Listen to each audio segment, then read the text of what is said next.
আমি মেয়ের জন্য মজার একটা নাস্তা তৈরি করব। তো আমি এখানে লবণ দিয়ে যে রুটি খাই সেই আটাটা নিয়েছি, কিন্তু তার সাথে আমি একটু চাউলের গুঁড়ি দিব। আর এখানে তিল আর পোস্ত দানা একসাথে করে ভাজা হয়েছে কিন্তু।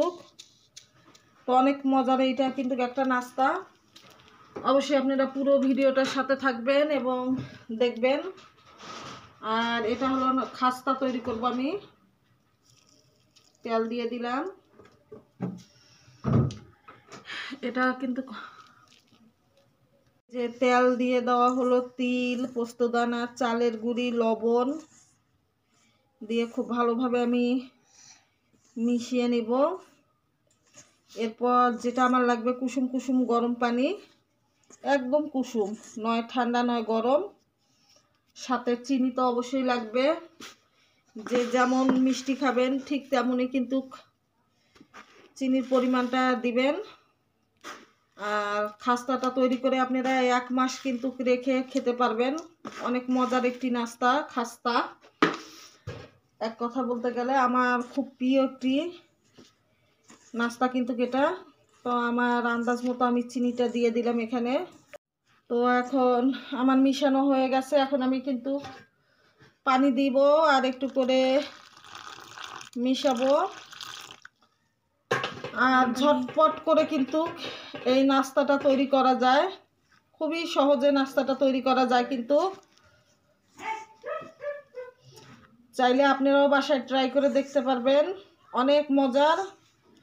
তো যেভাবে রুটিটা আমরা তৈরি করি, রুটির জন্য আটাটা আমরা মেখে নিই, ঠিক সেইভাবে কিন্তু মাখতে হবে। এখানে আমি অল্প অল্প পানি দিয়ে দিয়ে মাখতেছি, বেশি হয়ে গেলে আবার সমস্যা না। আর মাখানো হয়ে গেলে কিন্তু তেলে ভাজলেই কমপ্লিট হয়ে যায় নাস্তাটা একদম। আবারও আমার পানি দিতে হবে এখানে। আর অনেক মজা হয়, কারণটা হলো এখানে যেহেতু তিল আর পোস্তর দানার পরিমাণটা বেশি থাকে, সেই কারণে কিন্তু এই খাস্তাটা কিন্তু অনেক মজার হয়, তিল আর পোস্তর দানার কারণেই আমি মনে করি।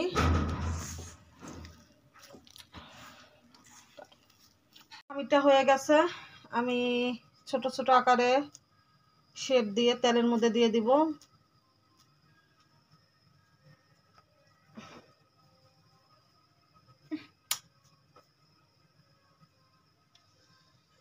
মিডিয়াম, একদম তেলের আঁচটা মিডিয়াম করে ভাজতে হবে, নয়তো উপর পুড়ে যাবে, ভিতর হবে না। মিডিয়াম তাপে কিন্তু আমি ভেজে নিচ্ছি আস্তে আস্তে, নয়তো পুড়ে যাবে। আর এখানে একগুলা কিন্তু ভাজা হয়ে গেছে। যখন ফুল কমপ্লিট হবে ভাজা, অবশ্যই আপনাদেরকে দেখাবো ভেঙে কেমন হলো। ঝটপট নাস্তা খাস্তা আরগুলো আছে। আর এই কয়টা নিয়ে আসলাম খাওয়ার জন্য। ভিডিও যেহেতু ছাড়তে হবে 7:30 বাজে, এখনই ছেড়ে দেবো এই ভিডিওটা। টুকি একটা ভাঙতে দেখি কেমন হয়েছে, ভাঙ, কেমন হয়েছে, মজা হয়েছে না কেমন হয়েছে, খা, খায়া দেখ কেমন হয়েছে বল টুকি টুকি। মজা হয়েছে, মজা হয়েছে নাকি অনেক? তো আপনাদের কাছে কেমন লাগলো অবশ্যই জানাবেন। চায়ের সাথে কিন্তু জমে যাবে, আর 1 মাস ধুয়ে খাইতে পারবেন যত বেশি বানাবেন। তো আমি যেহেতু অল্প একটু বানাইছি, আগামীকাল পর্যন্ত খাবো, তো আজকে আর বেশি ভিডিও বানাবো না। সবাই ভিডিওটা ভালো লাগলে অবশ্যই লাইক কমেন্ট শেয়ার করবেন। তো খোদা হাফেজ।